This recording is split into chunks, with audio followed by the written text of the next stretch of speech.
This is Paula White. Even her last name is White.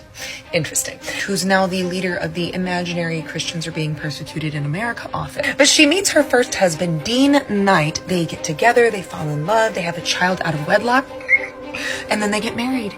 And then she meets her second husband, Randy White. While they are both still married, Randy's married with children and is a pastor.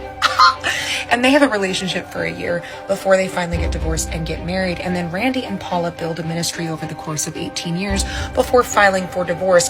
Their ministry was later investigated because they spent millions of church appropriated funds on plastic surgery and a house and a private jet. She even gave Bishop T.D. Jakes a Bentley for his birthday. So then she has an affair with another married man who's a pastor named Benny Hinn, who got sued by his publisher because he had a morality clause.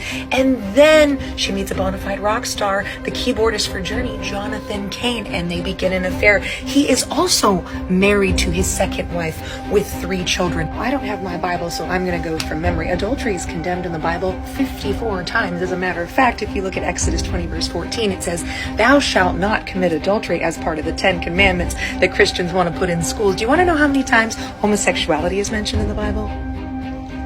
6. Do you want to know what's not included in the 10 commandments?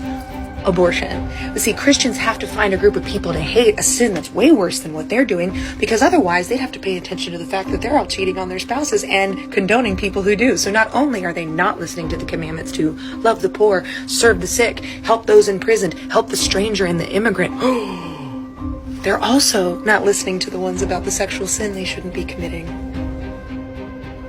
Christian persecution, am I right? Ladies and gentlemen, we are at a whole new level. To say no to President Trump would be saying no to God. And I won't do that. Wherever I go, God rules. When I walk on White House grounds, God walks on White House grounds. Closest we can get to ancient kings and rulers claiming to be gods. Paula White is Trump's spiritual advisor. I had every right and authority to declare the White House as holy ground because I was standing there, and where I stand is holy. And the head of his newly established faith department at the White House.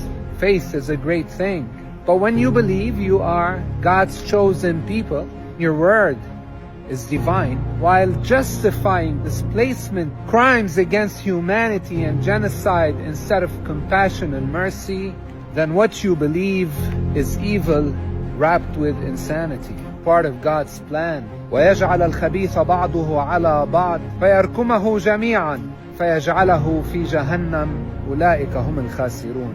A call for you to wake up. Join the path of the free.